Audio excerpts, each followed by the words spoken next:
Роттердам – один из самых современных и динамичных городов в Европе. Является вторым по численности населения городом в Нидерландах после Амстердама и одним из самых многонациональных городов мира. Это крупнейший порт в Европе и один из крупнейших по грузообороту в мире. Сотни тысяч судов под флагами многих стран ежедневно швартуются у причалов Роттердамского морского порта. Подлинной трагедией для Роттердама стало начало Второй мировой войны. Город подвергся массированным бомбардировкам, в результате которых центральная часть города была буквально стерта с лица земли. И центр города после войны практически отстраивали заново. На месте былых руин выросли новые суперсовременные здания. Сегодня Роттердам является одной из главных витрин современной архитектуры. И сейчас это один из самых авангардных и оригинальных городов во всей Европе. У этого города есть свой неповторимый городской пейзаж. Он застроен самыми необычными и футуристическими зданиями, с очень смелым дизайном и инновационными конструкциями. Не город, а просто выставка современных архитектурных чудес, бросающих вызов общепринятым нормам. И здесь поговорим подробнее о достопримечательностях Роттердама. Так, одним из самых ярких символов этого города являются кубические дома, построенные по проекту Пита Блома. Это просто шедевр современной архитектуры. Конструкция представляет собой набор кубов, поставленных на один из углов. В каждом таком доме есть по 3 этажа. Внутри кубов находятся в основном частные апартаменты. Удобство такого жилья оценить сложно, но внешне они выглядят фантастически. Стоя у кубических домов, взору открывается прекрасный вид на старую гавань Роттердама. Это любимая зона отдыха не только туристов, но и местных жителей. Достаточно атмосферное место, где можно посидеть в одном из ресторанчиков у воды и полюбоваться видом на старинные баржи и лодки. Здесь же рядом, на берегу старой гавани, находится одно интересное офисное здание – Белый дом,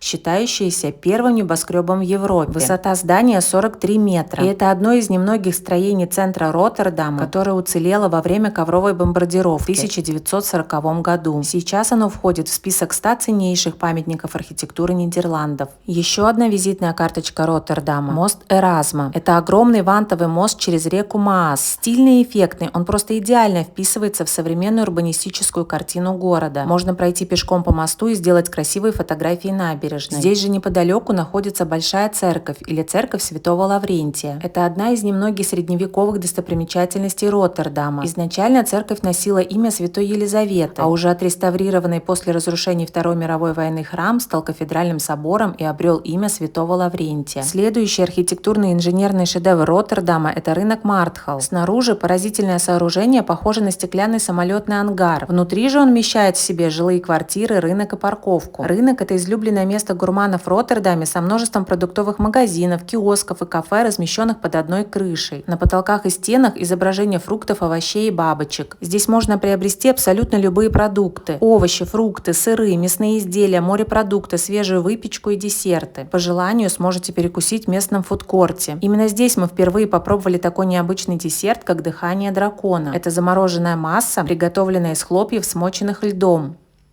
Интересным зданием является и ратуша Роттердама. Она также является одним из немногих зданий, переживших бомбежку 1940 года. Внутри здания расположен удивительно красивый дворик, который украшает красивый сад со статуями. На втором этаже находится большой зал для различных приемов и торжеств. Здесь горожане нередко празднуют свадьбы.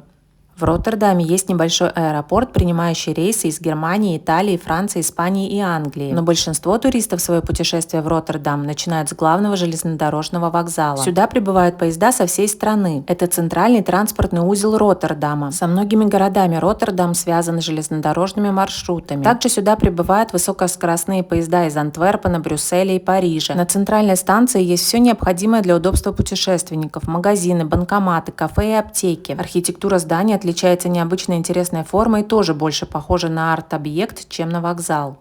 Отсюда до центра можно добраться пешком. Общественный же транспорт представлен трамваями, автобусами и метро. Ну, конечно, для самого комфортного перемещения по городу удобно использовать велосипед. Почувствуйте себя настоящим нидерландцем. Это самый популярный вид личного транспорта у местных. Велосипедисты здесь кругом. В городе очень удобная сеть велодорожек. Во всех частях города вы легко найдете велосипед на прокат. И велопаркинги в городе находятся повсюду. Что касается климата, климат в городе умеренный морской с достаточно прохладным летом и мягкими зимами. Нередко температура летом может быть ниже 20 градусов, в то время как зимой очень редко опускается ниже нуля.